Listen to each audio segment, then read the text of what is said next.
যখন আদম আর হাওয়া আলাইহিস সালাম উভয়ে আরাফার ময়দানে দেখা হয়ে গেল, সাক্ষাৎ হয়ে গেল। লাম্মা কদারাল্লাহুল ইজতিমা বাইনা আদমা ওয়া হাওয়া, আদমের তাকদীর অনুযায়ী আরাফার ময়দানে যখন আদম আর হাওয়ার দেখা হয়ে গেল, আরসালাল্লাহু নাহরাম মিনাল জান্নাতি ইলা আরাফাত, আর আল্লাহ পাক জান্নাত থেকে আরাফার ময়দানে একটা নদী নামিয়ে দিয়েছিলেন। জান্নাত থেকে একটা নদী আরাফার মাঠে, আরাফার ময়দানে আল্লাহ নামিয়ে দিলেন। ফাগতাসালা আদম, বাবা আদম নবী আলাইহিস সালাম ওই নদীতে গোসল করলেন। অগস্যা হাওয়া,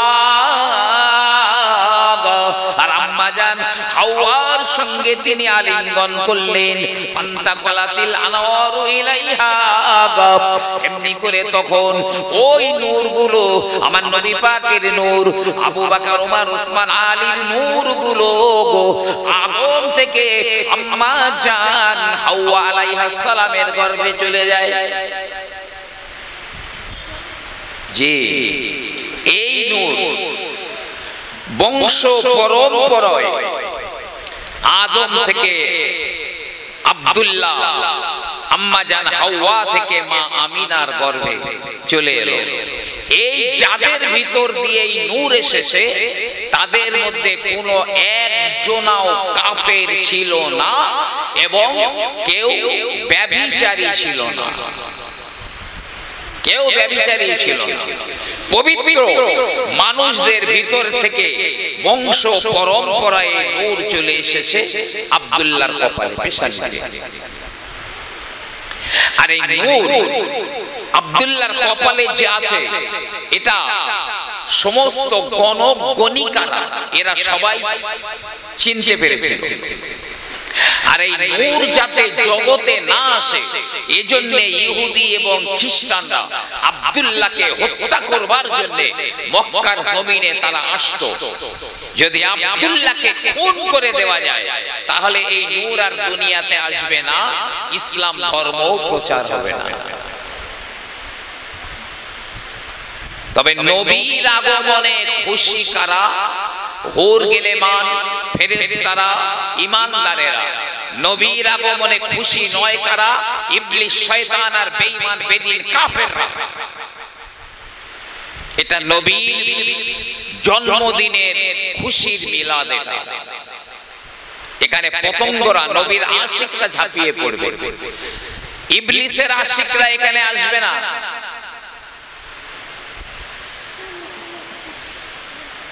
আমার ভাইরা বাবাজিরা, একদা আব্দুল্লাহ মক্কার অদূরে এক জঙ্গলের ভিতরে গিয়েছে। কোন প্রয়োজনে মক্কার অদূরে এক জঙ্গলের ভিতরে একা একা গেছেন।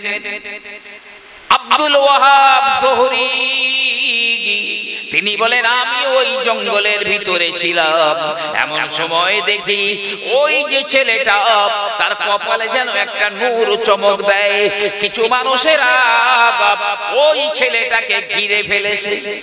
জঙ্গলের মধ্যে তীর, তলোয়ার, ধনুক ইত্যাদি নিয়ে ওই আব্দুল্লাহকে ঘিরে ফেলে দিয়েছে। কেন? আব্দুল্লাহকে খুন করবার জন্য। ওই নূর যেন জগতে না আসে। ওরা কারা ছিল? ওরা ছিল ইহুদি, ইহুদি বাচ্চা। জি, আসে রবিউল আউয়াল মাস পড়লে একদল মানুষের ঘাড়ে আসমান ভেঙে পড়ে। নবী দিবস করা যাবে না, বেদাত। এই নবীর জন্মদিনের মিলাদ বন্ধ হয়ে যাক। চায় কারা? ইহুদি আর খ্রিস্টানরা। আব্দুল ওয়াহাব জোহরি বলেন, আমি একা একা কিছু করার ক্ষমতা আমার নাই। কি করব, বড় আফসোস করি, এত সুন্দর একটা ছেলে। আহারে, ওই মানুষগুলো ওই ছেলেটাকে নৃশংসভাবে খুন করে ফেলবে। কিন্তু আমি দেখলাম না না, আসমান থেকে একদল ফেরেশতারা নিচে নেমে এলো। ওই ফেরেশতারা ওই মানুষগুলোকে যারা আব্দুল্লাহকে মেরে ফেলার জন্য, মার্ডার করার জন্য ঘিরে রেখে দিয়েছিল, ওদেরকে কেটে টুকরা টুকরা করে দিয়েছে। যারা আব্দুল্লাহর হত্যা করার জন্য এসেছিল ওদেরকে আসমান থেকে ফেরেশতা নেমে টুকরা টুকরা করে দিয়েছে। দিয়ে আব্দুল্লাহকে নিয়ে আব্দুল্লাহর বাড়ি পর্যন্ত, ঘর পর্যন্ত ফেরেশতারা পৌঁছে দিয়ে এসেছে। বলুন না সুবহানাল্লাহ। কোন নবীর জন্মদিনে হাজির হয়েছি আমরা? আমি আজ কয়েক বছর ধরে আপনাদের আহমিয়াতের গুরুত্ব সম্পর্কে বলছি। এ ভাই, আল্লাহর নবী আবু জেহেল আর আবু লাহাব যতদিন বেঁচে ছিল, নবী পাক তাদের কাছে দ্বীনের কথা একবার নয়, হাজার হাজার বার বলেছেন। কিন্তু আবু জেহেল হেদায়েত হয়নি, নবীর কথা শোনেনি। আর আবু লাহাবও নবীর কথা শোনেনি। বেঈমান, বেঈমানি রয়ে গেল, ইন্টারন্যাশনাল বেঈমান। কিন্তু আবু বকর ওই নবীকে দেখেছেন, ওই নবীর ওয়াজ শুনেছেন। আবু বকর হলেন ইন্টারন্যাশনাল ঈমানদার, নবীর পরে তার দরজা। আমরা কোন দলে? আবু বকরের দলে না আবু জেহেলের দলে? সেটা প্রমাণ করবে আমাদের ব্যবহার। কোন দলে আছি আমরা? জি, আব্দুল্লাহর কপালে যে নূর ছিল, মক্কার গণক এবং গণিকারা তারা বিলক্ষণ চিনত যে এই নূর হলো আখেরি জামানার পয়গম্বরের নূর। তাই আব্দুল্লাহকে প্রেমের ফাঁদে ফাঁসাবার জন্য তৎকালীন মক্কার বড় বড় গণিকেরা মানে মহিলা গণকেরা সেজে গুজে রাস্তায় দাঁড়িয়ে থাকতো। যদি এই রাস্তা দিয়ে আব্দুল্লাহ যায় তো আব্দুল্লাহকে যে কোনো মূল্যে প্রেমের ফাঁসিয়ে ওই নূর যদি আমি ছিনিয়ে নিতে পারি তাহলে আমার জীবন ধন্য হয়ে যাবে। খসাইসুল কুবরা কিতাবে আল্লামা জালালউদ্দিন সুয়ুতি রাহমাতুল্লাহ আলাইহি লিখেছেন, একদা আব্দুল্লাহ পানি আর মাটি দিয়ে কাদা ছেনে দেয়াল তৈরি করছিলেন। কোন প্রয়োজন পড়ে গেল, খাজা আব্দুল্লাহ কাজ ফেলে রেখে রাস্তা দিয়ে কিছুটা আগিয়ে চলে যান।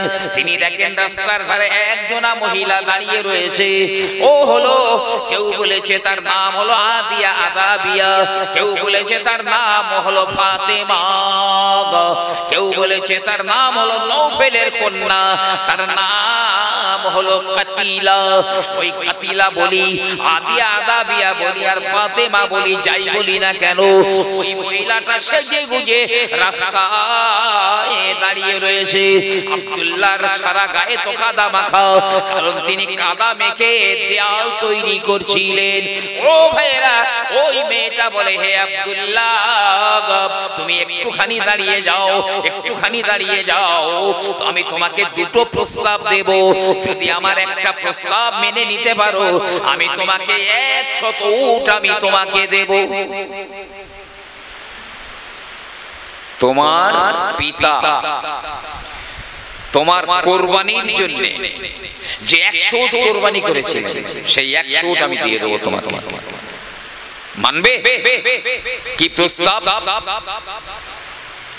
বলছে, হয় আমাকে এক্ষুনি বিয়ে করো, তুমি আমাকে বিয়ে করো। যদি বিয়ে না করো তাহলে তুমি আমার সঙ্গে যৌন সম্পর্ক একটা বারের জন্য স্থাপন করো, 100 উট দেব, দুটোর একটা। খাজা আব্দুল্লাহ বললেন, এ কাতিলা, তোমার প্রথম প্রস্তাব আমি মেনে নিতে পারি, অর্থাৎ আমি তোমাকে বৈধভাবে বিয়ে করতে পারি, তবে ওটা তো আমার ইচ্ছায় হবে না, ওটা আমার গার্জিয়ান পক্ষ যারা রয়েছে তারা যদি মত দেয়, তারা যদি বলে, তাহলে তোমার সঙ্গে বিয়েতে আমি সম্মত হতে পারি। তবে তোমার 2 নম্বর প্রস্তাবখানা মেনে নেওয়ার আগে মৃত্যু আমার কাছে শ্রেয়। তোমার সঙ্গে অবৈধ অবৈধ যৌন ক্রিয়ার আগে আমি বলি মৃত্যু আমার কাছে অনেক শ্রেয়। এই বলে আব্দুল্লাহ নিজের কাজে বেরিয়ে গেলেন। ইতিমধ্যে বেশ কিছুদিনের মধ্যে আমিনার সঙ্গে আব্দুল ওয়াহাব জোহরি মেয়ের সঙ্গে আব্দুল্লাহর বিয়ে হয়ে গেল। আমিনার সঙ্গে বাসর রাত্রি যাপন হয়ে গেল। একদা ওই হযরতে আব্দুল্লাহ তিনি মনে মনে চিন্তা করলেন, ওই তো নওফেলের কন্যা কাতিলা আমাকে দুটো প্রস্তাব দিয়েছিল, একটা মেনে নিলে 100 উট দেবে। আজ আমি গিয়ে দেখি, আজ যদি কাতিলা রাজি থাকে তার একটা প্রস্তাব আমি মেনে নেব। আজ আব্দুল্লাহ ভালো করে সাজগোজ করে এমনি করে সুগন্ধি মেখে ওই রাস্তা দিয়ে আবার চললেন। আজও দেখেন ওই মহিলা কাতিলা তিনি আজও দাঁড়িয়ে রয়েছে।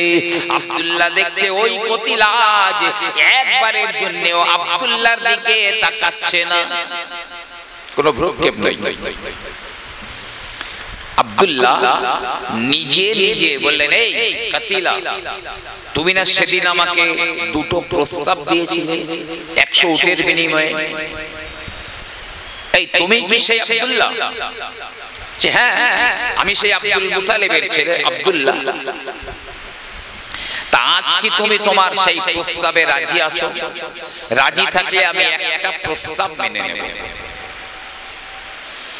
ওই মহিলা বলে, হে আব্দুল্লাহ তার আগে তুমি আমাকে বলো, তুমি কি কোনো মহিলার পানি গ্রহণ করেছো, কোনো মহিলাকে বিয়ে করেছো? আব্দুল্লাহ বলে, হ্যাঁ হ্যাঁ, ইয়াসরিবের বাসিন্দা আব্দুল ওয়াহাব জোহরির কন্যা আমিনার সঙ্গে আমার বিয়ে হয়ে গেছে, তার সঙ্গে আমার বাসর রাত্রি যাপন হয়ে গেছে। কাতিলা বলছে, আব্দুল্লাহ আমি তোমাকে সেই দিনে দুটো প্রস্তাব দিয়েছিলাম, তুমি হয়তোবা আমাকে কোনো দুশ্চরিত্রা মহিলা মনে করেছিলে, কিন্তু না, আমি কোনো দুশ্চরিত্রা মহিলা নই। আমি সেদিন তোমার পেশানিতে কপালে একটা নূর দেখতে পেয়েছিলাম, নূরটাকে আমি চিনতাম, আর ওই নূর আমার গর্ভে ধারণ করবার জন্য আমি তোমাকে দুটো প্রস্তাব দিয়েছিলাম 100 উটের বিনিময়ে। কিন্তু হে আব্দুল্লাহ আজ ওই নূর তোমার কপালে নাই, তোমার ভাগ্যবতী বিবি আমিনা ওই নূর তোমার থেকে ছিনিয়ে নিয়েছে। হে আব্দুল্লাহ আজ আমি আমার তোমার কোনো প্রয়োজন নাই, তুমি আসতে পারো। তুমি উল্টে যদি গোটা পৃথিবীর বিনিময়ে আমাকে বিয়ে করতে চাও অথবা যৌন সম্পর্ক স্থাপন করতে চাও, না না, আজ আমি তোমার প্রয়োজন মনে করি না, তুমি আসতে পারো। কিভাবে নূরে মুহাম্মাদি আশিক হয়েছিল কেমন? আজ আমরা কার প্রেমী? খেলার প্লেয়ারদের প্রেমী। নবীর প্রেমী কজনা? আজ আমরা কোন নায়ক নায়িকার, কোন নেতা হোতাদের প্রেমী ভালোবাসি, সেটা তো প্রমাণই হচ্ছে নবী দিবসের জলসার হাল হাকিকত দেখে। জি, তবে আমি সত্যি সত্যি বলছি, আমি সামনে বলছি তা না, আমাদের আব্দুল ওয়াহিদ, আমি তার সৎ সাহসের প্রশংসা করি। আর এই কাজ যতদিন চলবে ইনশাআল্লাহুল আজিজ আল্লাহ তার বাড়িতে কোনোদিন অভাব দেবে না। যারা এই মাহফিলে সার্বিকভাবে সহযোগিতা করেছেন আল্লাহ তাদের বাড়িতে অভাব অনটন দেবেন না, আসমানি জমিনি জিসমানি বালা দেবেন না, আল্লাহ সেই বাড়িতে আগুন লাগিয়ে দেবেন না। গত বছরে বলে গিয়েছিলাম, কেউ পানিতে ডুবে মরবে না, কারোর বদবজর লাগবে না, ওই বাড়িতে চুরি হবে না। যিনি যেভাবে নবীর মিলাদে খুশি হয়ে জি শরীক হয়ে যায়, কম পক্ষে অন্তত ওই মিলাদে হাজির হয়ে যায়, আমার ভাইরা এবারে আসুন, আমিনা তো কোনোদিন রাস্তায় দাঁড়িয়েছিলেন না, আমিনা কোনোদিন রাস্তায় দাঁড়ায়নি, আমিনা কোনোদিন নিজের মনেও ভাবেননি। তাহলে আমিনা কেন আমার নবী পাকের মা হতে পারলেন? নবীর মা হওয়ার জন্য মক্কার সব গণিকা মহিলারা তারা সবাই সেজে গুজে থাকতো দাঁড়িয়ে রাস্তায়, কিন্তু আমিনা কেন আমার নবীর মা হলেন? রাস্তায় তো একদিনও দাঁড়ায় নাই। কিতাবে লেখা আছে আমিনা যখন একা একা একা একা থাকে একটা গায়েবী আওয়াজ শুনতে পান, হে আব্দুল্লাহর বিবি আমিনা, হে আখির জামানার পয়গম্বরের মা আমিনা, এইরকম একটা আওয়াজ মা আমিনা শুনতে পান। চারিদিকে তাকিয়ে তাকিয়ে দেখেন না না কাউকে দেখা যায় না, এ তো গায়েবী আওয়াজ। বাড়ি গিয়ে আম্মা জানকে বলে, বাড়ি গিয়ে দাদিমাকে বলে, আমি আমিনা একা একা থাকলে এমন একটা আওয়াজ শুনতে পাই। আবার আমিনার মা, আমিনার আব্বা, আমিনার দাদিমা, এই তিনজন এরা প্রত্যেক রাত্রিরে একটা স্বপ্ন দেখছে, একই স্বপ্ন। কি স্বপ্ন? আসমান থেকে একটা কিতাব খসে তাদের কোলের উপরে পড়ে যাচ্ছে, আসমান থেকে একটা কিতাব খসে তাদের কোলে পড়ে যাচ্ছে। এখন আব্দুল ওয়াহাব জোহরীর মা বলছে, বাবা আব্দুল ওয়াহাব, আমিনা একা একা থাকলে এইরকম একটা আওয়াজ শুনতে পায়, আবার আমরা 40 দিন এই একই স্বপ্ন দেখছি, ব্যাপার কি তো বুঝতে পারছি না। আমিনা বড় হয়ে গেছে, বরং বাবা ভালোই ভালোই ওকে বিয়ে দিয়ে। আর আব্দুল ওয়াহাব সেই মক্কার জঙ্গলে যে দেখেছিল কতিপয় ইহুদিরা আব্দুল্লাহকে ঘিরে ধরেছে মারবার জন্য, আর আসমান থেকে ফেরেশতা এসে তাদের হত্যা করে আব্দুল্লাহকে বাড়ি পৌঁছে দিয়েছে, সেদিনেই আব্দুল ওয়াহাবের অন্তরে এই কথাটা জেগে উঠেছিল, যদি এই ছেলেটার সঙ্গে আমার মেয়ে আমিনার বিয়েটা হতো। বাড়ি এসে আমিনার মাকেও ব্যাপারটা বলেছিল, আমার খুব ইচ্ছা ওই ছেলেটার সঙ্গে যদি আমিনার বিয়ে হতো। তো আমিনার মাও রাজি, বলে হ্যাঁ এইরকম একটা ছেলে হলে তো খুব ভালো হয়, খুব ভালো হয়। আব্দুল ওয়াহাব জোহরী আম্মা জানকে বললেন, আম্মা জান আমি মক্কার জমিনে বেরিয়ে যাই, আমি মক্কার জমিনে গিয়ে দেখি আমার আমিনার জন্য একটা উপযুক্ত পাত্র মিলে যায় কিনা। মক্কার জমিনে চলে এলেন আব্দুল ওয়াহাব জোহরী। খানায় কাবার পাশে স্পেশাল চাদর বিছানো রয়েছে, ফরাশ বিছানো রয়েছে আব্দুল মুতালিবের জন্য। আব্দুল মুতালিব বসে রয়েছেন, চারিদিকে মানুষেরা গোল হয়ে বসে আছে। আব্দুল ওয়াহাব গিয়ে ওই মজলিসে বসে পড়েছে। কথায় কথায় আব্দুল মুত্তালিব বলছে, হে আব্দুল ওয়াহাব, তুমি তো বর্তমানে ইয়াসরিবের বাসিন্দা, মানে মদিনা, তো মক্কায় এলে আবার কোনো প্রয়োজন বুঝি? বলছে, হে কাবার ইমাম, আমার একটা মেয়ে বিবাহ যোগ্য হয়ে গেছে, নাম তার আমিনা, তো আমার মেয়েটাকে আমি বিবাহ দেব বলে মক্কায় এসেছি, আমি উপযুক্ত একটা পাত্র খোঁজ করবার জন্য আমার আমিনাকে বিয়ে দেব। আব্দুল মুত্তালিব বললেন, হে আব্দুল ওয়াহাব জোহরী, হ্যাঁ তোমার মেয়ে আমিনার বিয়ে হবে গো, তবে এমন একটা ছেলের সঙ্গে যে ছেলেটাকে আল্লাহর পথে কুরবানি দেওয়া হয়ে গেছে, যাকে আল্লাহর পথে কুরবানি দিয়েছি। যে আব্দুল মুতালিব মেয়ে খুঁজছিলেন আব্দুল্লাহকে বিয়ে দেওয়ার জন্য, তো তিনি বললেন তোমার আমিনার বিয়ে হবে এমন একটা ছেলের সঙ্গে যাকে আল্লাহর রাস্তায় কুরবানি দেওয়া হয়ে গেছে। আচ্ছা, যাকে কুরবানি দেওয়া হয় সে তো আর বেঁচে থাকবার কথা নয়, আব্দুল ওয়াহাব বলছে কাবার ইমাম, তাহলে বিয়ে হবে কিভাবে? যাকে আল্লাহর পথে কুরবানি দেওয়া হয়েছে সেই ছেলেটা তো আর বেঁচে নেই। আব্দুল মুত্তালিব বলেন হ্যাঁ সেই ছেলেটা বেঁচে আছে, তাকে আল্লাহর রাস্তায় কুরবানি দেওয়া হয়েছে, তবে সে বেঁচে আছে। নবী আমার বললেন আনা ইবনু যাবিহাইন, আমি এমন দুটো লোকের বেটা, আমি এমন দুইজনার ছেলে যে দুজনকে আল্লাহর পথে কুরবানি দেওয়া হয়ে গেছে। এক নম্বরে হলেন হযরত ইসমাঈল আলাইহিস সালামের বংশে আমার নবী পাক এসেছিলেন।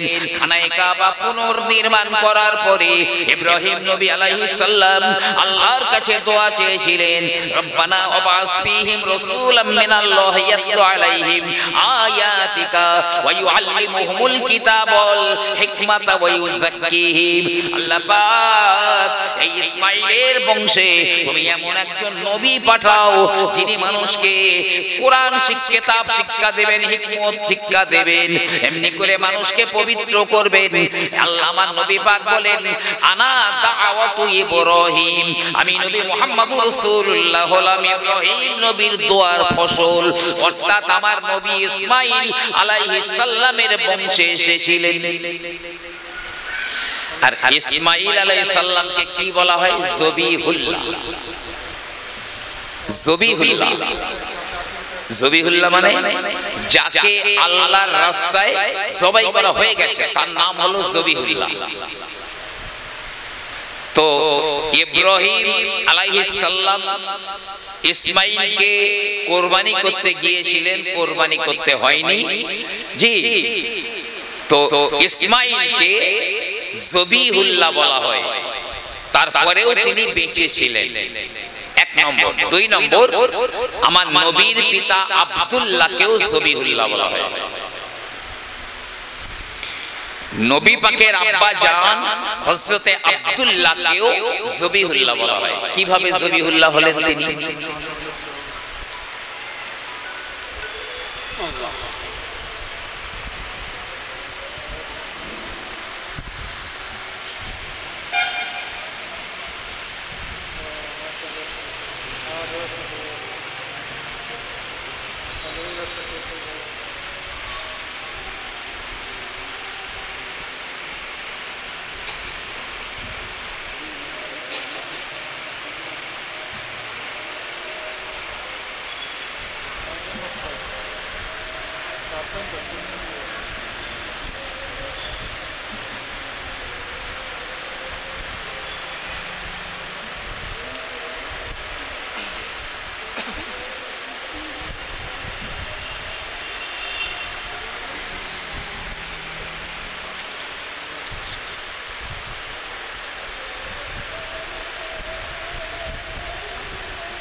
একবার দরুদ আল্লাহুম্মা সাল্লি আলা সাইয়্যিদিনা মাওলানা মুহাম্মদ ওয়া আলা আলি সাইয়্যিদিনা মাওলানা মুহাম্মদ। अपने आँख आंखों से देखा नहीं है मगर,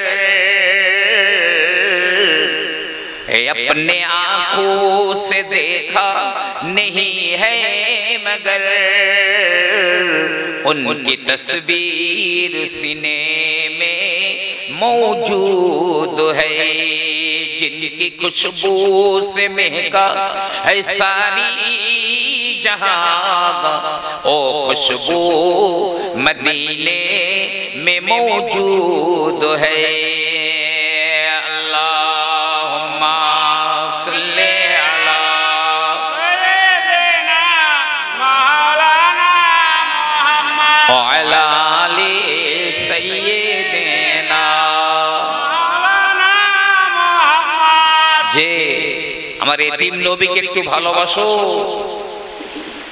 আব্বাকে তো চোখেই দেখেনি, 6 বছর মাত্র বয়সে মাকেও হারিয়ে ফেললেন, 8 বছর বয়সে দাদুকেও হারিয়ে ফেললেন। আমার এতিম নবী। আমল তো খুব বেশি করতে পারি না, মসজিদ মুখো হই না, হারাম হালাল বাস বিচার করতে পারি না, কিছুই তো করতে পারি না। আবার যারা করি বুক ঠুকে বলতে পারবো না আমার সব কবুল হয়ে যাচ্ছে। কিন্তু আমার এতিম নবীর আগমনের মিলাদে যদি আমরা হাজির হয়ে যাই, এই আমলটা আল্লাহ বেকার করে দেবেন না। এই মাহফিলের ওসিলায় একদিন আমার আল্লাহ রাব্বুল আলামিন কিয়ামতের ময়দানে নাজাত দান করবেন ইনশাআল্লাহ। যে তো আব্দুল্লাহকে কেন জবিহুল্লাহ বলা হয়? একটু পিছনে ফিরে যাই। সর্বপ্রথমে মক্কাতে যারা বসবাস শুরু করেছিল তারা ছিল জুরহাম গোত্রের মানুষেরা। এরা প্রথমে মক্কার জমিনে বসবাস শুরু করলো। আস্তে আস্তে জনসংখ্যা বাড়তে বাড়তে আরেকটা গোত্রের আবির্ভাব হলো আমালিকা গোত্র, আমালিকা সম্প্রদায়। তো ক্রমে ক্রমে আমালিকারা এত শক্তি অর্জন করলো, শক্তি অর্জন করে ওরা জুরহাম গোত্রের মানুষদের বলল, এতদিন তো কাবার দায়িত্ব তোমাদের কাছে ছিল, এখন কাবার দায়িত্ব আমাদের দিয়ে দাও, আমাদের দিয়ে দাও, আমরা কাবার দায়িত্ব নেব। জুরহাম গোত্রের লোকেরা দেখলো আমরা ওদের কাছে পারবো না, ওরা শক্তিশালী। তো ওরা কি করলো? ওরা চিন্তা করলো কাবার দায়িত্ব তো ওরা নিয়ে নেবে। তো জুরহাম গোত্রের লোকেরা কাবার ভিতরে কিছু সোনা দানা বার করে নিল। কটা সোনার তলোয়ার ছিল। কাবার ইসমাইল আলাইহিস সালামের জবাইয়ের পরিবর্তে যে দুম্বা জবাই হয়েছিল, সেই দুম্বার এই মাথার আপনার কঙ্কালটা ছিল, সোনার তলোয়ার ছিল। তো ওর ভিতর থেকে ওই সোনার জিনিসপত্র বার করে নিল। আর খানায় কাবার পূর্ব দিকের দরজার সামনে একটা গর্ত ছিল, বড় বড় গর্ত ছিল। তৎকালীন কাবা দর্শনার্থীরা কাবার সম্মানে ওই গর্তে সোনা দানা ফেলে দিয়ে যেত। তো জুরহাম গোত্রের লোকেরা ওই গর্ত থেকে অনেক সোনা দানা বার করে নিল। বার করে নিয়ে ওরা জমজম কুয়ার মধ্যে ওই সব সোনা দানা ফেলে দিয়ে পুরো জমজম কুয়াটা বন্ধ করে দিয়েছে, একদম নিশ্চিহ্ন করে দিয়েছে। পরবর্তী জেনারেশন, তারপরের জেনারেশন আর টোটালেই জানতো না জমজম বলে একটা কুয়ার নাম হয়তো শুনেছে, কিন্তু কোথায় তার অস্তিত্ব ছিল এটা জানতো না, এমন ভাবে বন্ধ করে দিয়েছে। আমার ভাইরা আব্দুল মুতালিবের জমানা চলে এলো। আব্দুল মুতালিব একদা স্বপ্ন দেখলেন, এ আব্দুল মুতালিব বুররা খনন করো। আব্দুল মুতালিব বললেন, আমি বুররা জানি না, চিনি না, জানি না। এমন করে কয়েকটা রাত্রি চলে গেল।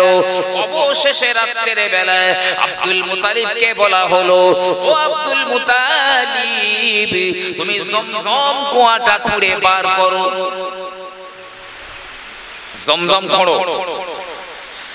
আব্দুল মুতালিব বললেন, কোথায় জমজম? আমি তো জানি না কোথায় ছিল জমজম।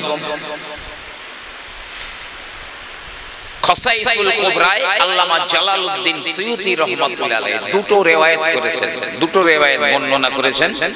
এক নম্বরে হলো বলা হলো, হে আব্দুল মুতালিব, সকালবেলা কাবার ধারে গিয়ে দেখবে কাবার অদূরে গরুর লেদ মানে গোবর এবং রক্ত পড়ে রয়েছে, আর একটা গর্তের ভিতর থেকে পিপিলিকারা বার হয়, ওই রক্তের লোভে বার হয়। হে আব্দুল মুতালিব, যে গর্ত থেকে পিপিলিকারা বার হয় ওই গর্তটাই হলো জমজম কুয়ার জায়গা। খুঁড়ে বার করো। দুই নম্বর, আব্দুল মুত্তালিবকে স্বপ্নে বলা হলো সকালবেলা কাবায় যাবে, কাবার অদূরে একটা জায়গায় দেখবে দুটো সাদা রঙের কাক পা দিয়ে মাটি আঁচড়াচ্ছে। তো এই কাক যে জায়গাটায় পা দিয়ে মাটি আঁচড়াচ্ছে ওই জায়গাটাই হলো জমজম কুয়ার জায়গা। তখন আব্দুল মুত্তালিবের একটা মাত্র ছেলে ছিল, ছেলেটার নাম ছিল হারেস। সকালবেলা আব্দুল মুত্তালিব একটা বেটা হারেসকে নিয়ে আপনার কিনা কোদাল গাইটা ইত্যাদি শাবল নিয়ে কাবার সেহেনে চলে যান। কুরাইশেরা হাজির হয়ে গেল, কি ব্যাপার? আব্দুল মুত্তালিব বললেন, আমি এখানে একটা কুয়া খনন করব। আব্দুল মুত্তালিব গিয়ে দেখেন গরুর গোবর আর এই রক্ত পড়ে রয়েছে। অর্থাৎ ওই দিনে কুরাইশেরা একটা গরু জবাই করছিল, গরুটা দুটো একটা পোঁছ দেওয়ার পরে গরুটা উঠে দৌড়ে পালিয়ে যায়, পালিয়ে গিয়ে কাবার অদূরে গিয়ে পড়ে যায়। ওই জায়গায় কুরাইশেরা ওই গরুটাকে জবাই করে দিল। ওই গরুর রক্ত এবং গোবর ওইখানেই পড়েছিল। ওখানে তারা গোশগুলো টুকরা করে বিলি বন্টন করে বেরিয়ে চলে গেল। সেই গোবর আর লেদ আর আপনার রক্ত ওখানে পড়ে যাচ্ছে, পিপিলিকারা গর্ত থেকে বার হচ্ছে, অথবা দুটো কাক পা দিয়ে মাটি আঁচড়াচ্ছে। কুরাইশরা বলল, এখানে কুয়া করতে দেব না, এখানে কুয়া খোঁড়া হবে। আব্দুল মুত্তালিব বললেন, দেখো আমি স্বপ্নে আদিষ্ট হয়েছি এখানে কুয়া করবার জন্য, আমি কুয়া করব। কুরাইশরা প্রচন্ড বাধা দিল। শেষমেশ বলল, যদি কুয়া খুঁড়তেই হয় আপনার, তাহলে ওই কুয়াতে আমাদেরও ভাগ দিতে হবে। আব্দুল মুত্তালিব বললেন, না, আমি এই কুয়াতে কারো ভাগ দিতে পারবো না। ওরা বলল, কুয়া খুঁড়তেও দেও। এক কুরাইশের বাধা। দুই নম্বর, তারিখে হাবিবি এলা বলে একটি কিতাব আছে, তার মধ্যে আছে আব্দুল মুত্তালিব কুরাইশদের রক্ত চক্ষু উপেক্ষা করেও কিছুটা খুঁড়েছিলেন। কিছুটা খুঁড়বার পরে দেখছেন বড় একটা পাথর ওর মুখে পুরো আটকে রয়েছে, পাথরটা শাবল গাইটা মেরেও ভাঙা যাচ্ছে না। দুই নম্বর বাধা। আব্দুল মুত্তালিব ওই কাবার ওই জায়গাতে দাঁড়িয়ে মান্নত করলেন, ও আমার আল্লাহ পাক, আল্লাহ তুমি আমার যদি 10টা ছেলে দাও, ওই 10টা ছেলে যখন লায়েক হয়ে যাবে, জওয়ান যুবক হয়ে যাবে, আমি ওই 10টা ছেলেদেরকে নিয়ে কুরাইশদের বাধা উপেক্ষা করে এবং ওই পাথরটাকে ভেঙে দিয়ে আমি জমজম কুয়াটা খুঁড়ে বার করে দেব গো। জমজম কুয়াটা খোঁড়া হয়ে যাবার পরে আমার একটা ছেলেকে আমি এই কাবার সামনে কুরবানি দেব। মান্নত করলেন, একটা ছেলেকে কুরবানি দেব। আল্লাহ আব্দুল মুত্তালিবকে পরপর 10টা সন্তান দিলেন, 10টা সন্তান দিলেন। ছেলেগুলো সব লায়েক হয়ে গেল, জওয়ান যুবক হয়ে গেল। এখন আব্দুল মুত্তালিব এবারে 10টা ছেলেকে নিয়ে চলে এলেন কাবার সামনে, কুরাইশদের বাধা উপেক্ষা করে। আর সব ছেলেরা মিলে গাইটা শাবল কোদাল দিয়ে পাথর ভেঙে টুকরা করে পুরো জমজম কুয়াটা করে বার করে দিয়েছেন। ওর ভিতরে যে সোনা দানাগুলো ফেলা ছিল সব বার করে তুলে সেই সোনা দিয়ে কাবার দরওয়াজা তৈরি করে দিয়েছিলেন আব্দুল মুত্তালিব। দরজা করে দিলেন। এখন আব্দুল মুত্তালিব তো কুয়া খুঁড়ে ফেলেছেন, কিন্তু ছেলে কোরবানি করছেন না। এখন রাতের বেলা আব্দুল মুত্তালিব আবারও স্বপ্ন দেখেন, হে আব্দুল মুত্তালিব, তুমি তো জমজম কুয়া করে বার করে দিলে, তবে তোমার মান্যতটা কবে আদায় করবে? অর্থাৎ বেটা কোরবানি, ছেলে কোরবানি করবে কবে? মান্যত আদায় করো। আব্দুল মুতালিব খুব সমস্যায় পড়ে গেছে, ছেলে তো 10টা, কোন ছেলেটাকে কোরবানি দেবেন? খুব সমস্যায় পড়ে গেছে। এখন তৎকালীন যত পণ্ডিত ব্যক্তিরা ছিল তাদের সব দেখিয়ে বলছে, দেখুন এইরকম একটা মান্যত করেছিলাম, তো আমার ছেলে তো 10টা, কোন ছেলেটাকে আমি কোরবানি দেব? তারা বলল লটারি সিস্টেম করে, লটারি সিস্টেম। তৎকালীন খানায় কাবার একটা সাইডে একটা নিচু জায়গা ছিল, নিচু জায়গা। আরবিতে একটা কিতাব আছে তারিখুল হারামাইনি শরীফাইন, এই মক্কা শরীফ থেকে আনিয়েছিলাম, এবং আরো অনেক কিতাব, সিরাতে হালাবিয়া, মাদারিজুন নবুয়ত, মাওয়াহিবে লাদুনিয়া, তারিখে হাবিবিয়াল্লাহ, কাসায়েসুল কুবরা, জুরকানি, কত কিতাবের নাম। কাবার পাশে একটা নিচু জায়গা ছিল, আর সেই জায়গাতে একটা প্রতিমা রাখা থাকতো, ঠাকুর রাখা থাকতো। আর ওই ঠাকুরের সামনে একটা তীর দানি রাখা থাকতো, তীর দানি, যার মধ্যে অনেকগুলো তীর থাকতো। আগের দিনের লোকেরা কেউ ধরেন বিদেশে সফর করবে বাণিজ্য করার জন্য, তো যাবার আগে ভাগ্য ট্রাই করতো আমার যাওয়াটা শুভ হবে কিনা। তো ওখানে গিয়ে ওই তীরের গায়ে বিভিন্ন কথা লেখা থাকতো, হ্যাঁ না, তারপরে তোমাদের ভিতরে তোমাদের বহির্ভূত লেখা থাকতো। তো কেউ যখন সফরে যেত ওখানে গিয়ে তীর টানতো, টানলে যদি তীরের গায়ে লেখা থাকতো হ্যাঁ, তখন ওরা বুঝতো আমার যাত্রা শুভ, বেরিয়ে পড়তো। আর যদি তীর টেনে দেখতো না লেখা রয়েছে, ওরা যেত না, সফরে যেত না। কোন স্বামী তার বাচ্চা হয়েছে, স্বামী তার বাচ্চাটাকে অস্বীকার করছে, এ আমার ছেলে নয়, আমার মেয়ে নয়। এখনো অনেকেই বলে ও আমার জন্মের না। তো ওখানে গিয়ে লটারি কাটা হতো, যদি তীরের গায়ে লেখা তীর উঠতো তোমাদের মধ্যে, ও ওর সন্তান বলে মেনে নিত।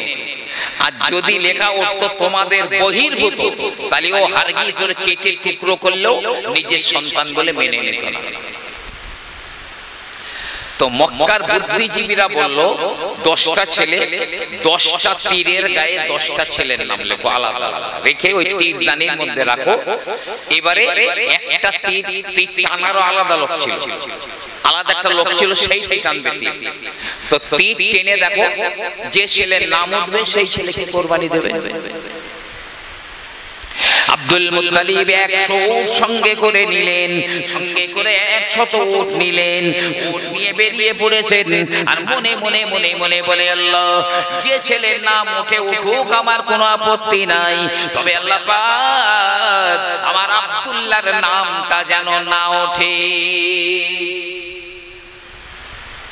মনে মনে খুব কাঁদছেন, আল্লাহ যেন আব্দুল্লাহর নামটা না ওঠে। ওখানে গিয়ে 10টা তীরের গায়ে 10টা ছেলের নাম লিখেছেন। তীর দানির মধ্যে তীর ঢুকিয়ে দেওয়া হলো, যে তীর টানে একটা তীর টেনে বার করলো, কিন্তু দেখা যাচ্ছে তীরের গায়ে লেখা আছে আব্দুল্লাহ। যে ভয় করছিলেন সেই আব্দুল্লাহর নাম উঠলো। আব্দুল মুতালিব ছেলেদের বললেন, দেখো বাবা এরকম একটা মান্যত করেছিলাম, তোমরা কি বলতে চাও? ছেলেরা বলল, আব্বা আপনি যাকে ইচ্ছা কোরবানি করে আপনার মান্যত আদায় করুন। ছেলেরাও সন্তুষ্ট ছিল। আব্দুল্লাহর নাম বেরিয়ে গেল লটারির মাধ্যমে। আব্দুল মুতালিবও রেডি হয়েছেন, আব্দুল্লাহও রেডি হয়েছেন, আব্দুল্লাহকে কোরবানি দেওয়া হবে। কিন্তু না না না, কুরাইশরা বলল, আব্দুল মুতালিব এখানে ছেলে কোরবানি দেওয়া যাবে না, আপনি হলেন কাবার ইমাম, আপনি যদি এখানে ছেলে কোরবানি দেন পরবর্তীতে রেওয়াজ হয়ে যাবে, লোকেরা তাদের সন্তানের এখানে কোরবানি করবে, এখানে ছেলে কোরবানি করতে দেব না। কিন্তু আব্দুল মুতালিব বলেন, এটা আমার মান্য ছিল, কোরবানি অবশ্যই আমাকে দিতে হবে। আমি লটারির মাধ্যমে আব্দুল্লাহর নাম যে যেহেতু বেরিয়েছে আব্দুল্লাহকেই কোরবানি দেব। কুরাইশরা বলল একাবারি ইমাম, যদি কোরবানি দিতেই আপনাকে হয় তবে আব্দুল্লাহকে কোরবানি হতে দেব না, অন্য যে কোনো ছেলেকে কোরবানি দেন, আব্দুল্লাহকে হবে না। আব্দুল্লাহর বোনেরাও ছুটে, তারাও বলছে আব্বা আব্দুল্লাহকে কোরবানি করতে দেব না, বাকি আর যে 9টা আছে ওর মধ্যে যাকে ইচ্ছা কোরবানি দেন। সমস্যার সৃষ্টি হলো। আবার দ্বিতীয়বার ফের তীরটা ঢুকিয়ে তীরগুলো ভালো করে এদিক ওদিকে ঘুরিয়ে আবার তীর তোলা হলো, দেখছে আবার সেই আব্দুল্লাহর নাম বেরিয়েছে, কিন্তু সবাই বলা গেছে আব্দুল্লাহকে দেওয়া যাবে না। আবার তীর ঢুকিয়ে আবার তীর টানা হলো, আবার সেই আব্দুল্লাহর নাম। আব্দুল মুতালিব বলছে দেখো তোমরা বাধা দিও না, বারে বারে যখন আব্দুল্লাহর নাম উঠছে আমি আব্দুল্লাহকেই কোরবানি দেব। কুরাইশেরা বলল ও কাবারি ইমাম, শাম দেশে একজন মহিলা গণিকা রয়েছে, ভালো অত্যন্ত ভালো আপনার কিনা গণিকা, ওখানে চলে যান, তার কাছে ব্যাপারটা খুলে বলেন, তিনি যা বলে দেবেন সেই মোতাবেক এসে ফিরে এসে কাজ হবে। চলো কুরাইশরা একটা দল করলো, ওরাও যাচ্ছে, আর আব্দুল মুতালিব তার 10টা ছেলেকে নিয়ে উনিও বার করেন। তাহলে একদিকে আব্দুল মুত্তালিব এবং তার ছেলেরা একটা কাফেলা, 2 নম্বর কুরাইশরা তাদের একটা কাফেলা বেরিয়ে পড়েছে। ভাই আমার, বাবাজিরা আমার, কাফেলা বেরিয়ে চলে গেল, সামনে বড় মরুভূমি, ঘর নাই, বাড়ি নাই, গাছপালা নাই, টানা রৌদ্র ধুধু, শুধু বালি বালি আর বালি, আর মরুভূমির গরমটা অত ভাষায় বর্ণনা করা যায় না। মরুভূমির মাঝখানে 2টো কাফেলা চলে গেছে, এখনো সামনে অর্ধেক মরুভূমির পথ বাকি রয়েছে। এমন সময় আব্দুল মুতালিবের পানিটা শেষ হয়ে গেল, খাবার পানি যেটা নিয়েছিলেন স্টক করে ওই পানিটা শেষ হয়ে যায়। আর মরুভূমিতে যদি পানি শেষ হয়ে যায় তাহলে বাঁচবার কৃত্রিম কোনো পথ নেই, সব মরবে। আব্দুল মুতালিব খুব মুশকিলে পড়ে গেলেন, সমস্যায় পড়ে গেলেন, পানি নেই, এখন তো বাঁচা যাবে না, সব মরে যাব। তো কুরাইশদের কাফেলাকে বলেন এই শোনো, আমাদের তো পানি ফুরিয়ে গেছে, তো তোমরা আমাদের একটু পানি দাও না, না হলে তো বাঁচবো কিভাবে। কুরাইশরা এক কথায় বলল আপনাকে পানি দিতে পারবো না, কারণ 1 নম্বর আপনি জমজম কুয়াতে আমাদের ভাগ দেননি, 2 নম্বর আমরা যদি আপনাকে পানি দেই তো আমাদের পানি যদি ফুরিয়ে যায় তো আমরাও মরব, তাই পানি দিতে পারবো না। আব্দুল মুত্তালিব দেখলেন বাঁচবার আর কোনো পথ নেই, তো ছেলেদের বললেন এক কাজ করো বাবা, কবর খোঁড়ো, কবর খোঁড়ো, সব তো মরবো, তা সবাই ডেঙ্গায় পড়ে থাকবো, একজন মরবে আমরা সবাই মিলে তার কবর দেবো, আবার একজন মরবে কবর দেবো, আবার একজন মরবে কবর দেবো, শেষ বেলায় হয়তো যে মরবে সেই লোকটার হয়তো কবর হবে না, কবর খোঁড়ো। ছেলেরা সব কবরও খুঁড়ে ফেলে দিয়েছে মরুভূমিতে। কবরগুলো খোঁড়া হয়ে গেল। ইতিমধ্যে আব্দুল্লাহ যেখানে দাঁড়িয়েছিলেন, আব্দুল্লাহর পায়ের গোড়ালির নিচে থেকে ঠান্ডা পানির ফোয়ারা বেরিয়ে যায়। জোরে জোরে বলুন সুবহানাল্লাহ। কেন? আব্দুল্লাহর পায়ের গোড়ালি থেকে মরুভূমির ভিতর থেকে ঠান্ডা পানির ফোয়ারা বেরিয়ে গেছে, কারণ আব্দুল্লাহর মধ্যে তখন নূরে মুহাম্মাদি রয়েছে। সেই নূরে মুহাম্মাদির টানেই তো এখানে এসেছি। এই দুনিয়ায় যদি নবীর ভালোবাসার মহব্বতের টান না থাকে, কিয়ামতে নবীও তাকে চিনতে পারবেন না। কে তুই? নবীও তাকে চিনতে পারবেন না। বিশ্বাস করেন, কাঙালের মতো হয়ে ঢুকবে হাসর ময়দানে। এখন কোরাই আব্দুল মুতালিব বলছে, এই কোরাইশরা তোমরা তো পানি দেওনি, দেখো আল্লাহ আমাদের জন্য পানি বার করে দিয়েছে মরুভূমি থেকে, তো আমরা তোমাদের নিষেধ করবো না, এসো তোমরাও এসো, পানি খাও, পান করো, তোমরাও পানি আবার স্টক করে নাও। সবাই মিলে সেই পানি পান করলো, পানি ভরে নিল পাত্রে। কুরাইশরা বলছে, হে আব্দুল মুতালিব, আমরা এখন স্বীকার করছি জমজম কুয়ায় আমাদের কোনো অংশ নেই। যে আল্লাহ আপনার জন্য এই মরুভূমির বুক চিরে পানি, ঠান্ডা পানির ফোয়ারা বার করে দিয়েছেন, সেই আল্লাহ ওই জমজম কুয়াটা শুধু আপনাকেই দিয়েছেন, আমাদের অধিকার নেই। শাম দেশে পৌঁছে গেলেন। শাম দেশে পৌঁছে গিয়ে ওই মহিলা গণিকার কাছে চলে গেলেন, সব খুলে বললেন, এ গণিকা মহিলা, এই ব্যাপার ঘটে গেল। ওই মহিলা বলে, চলে যাও বাড়িতে, চলে যাও। বাড়িতে গিয়ে আবার একবার ওই তীর দানিতে তীর রেখে লটারি টানো, যদি দেখো আব্দুল্লাহর নাম বেরিয়ে গেছে, তাহলে তার দ্বিতীয়বারে ওই 10টা ছেলের সঙ্গে আরো 10টা উটের নামে 10টা তীর বাড়িয়ে দাও। আবার তীর টেনে দেখো, যদি আব্দুল্লাহর নাম উঠে যায়, পরের বারে আবার 10টা উট বাড়িয়ে দাও। যদি দেখো আব্দুল্লাহর নাম বেরিয়ে গেছে, আবার পরে 10টা উট বাড়িয়ে দাও। এইভাবে পর পর 10টা করে করে উট বাড়িয়ে দাও। যখন দেখবে আব্দুল্লাহর নাম ওঠেনি, কোন উটের নামে তীর বেরিয়েছে, তখন যে কটা উট হবে ওই উটগুলো জবাই করে দিলে, হে আব্দুল মুতালিব, তোমার মান্যত আদায় হয়ে যাবে, ছেলে আর কোরবানি করতে হবে না। মক্কায় এসে আবার একবার ওই তীরের মধ্যে 10টা তীর রেখে টেনেছে আব্দুল্লাহ। ওই 10টা তীরের সঙ্গে 10টা উটের নামে তীর দিল, দিয়ে আবার তীর টেনে আব্দুল্লাহ।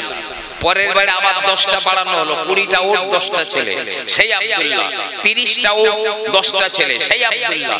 90টা উট 10টা ছেলে, তখন আব্দুল্লাহ। অবশেষে 100 উটের নাম লেখা হলো, 100 উট আর 10টা ছেলের নামে দিয়ে লটারি টানা হলো। এবারে দেখা গেল একটা উটের নামে তীর বেরিয়েছে। সবাই বলছে, আব্দুল মুতালিব, এই দেবতা এবারে খুশি হয়েছে, এই দেবতা এবার খুশি হয়েছে। ওই 100 উট জবাই করলে তোমার মান্যত আদায় হয়ে যাবে, আর কোরবানি, ছেলে কোরবানি করতে হবে। আব্দুল মুতালিব বলছে, সেই শুরু থেকে বারে বারে আব্দুল্লাহর নাম বেরোচ্ছে, আর একবার মাত্র উটের নাম বেরিয়েছে, আর আমি উট কোরবানি দেবো না, আমি এখনো দেখবো, 3 বার দেখবো। আবার একবার তীর টেনেছে উটের নাম, আবার একবার তীর টেনেছে উটের নাম। তখন আব্দুল মুত্তালিব ওই 100 উট কোরবানি করে দিয়েছিলেন, দিয়ে তার মান্যত আদায় করেছিলেন। তাই আব্দুল্লাহকেও জবিহুল্লাহ বলা হয়, যদিও তিনি বেঁচে ছিলেন।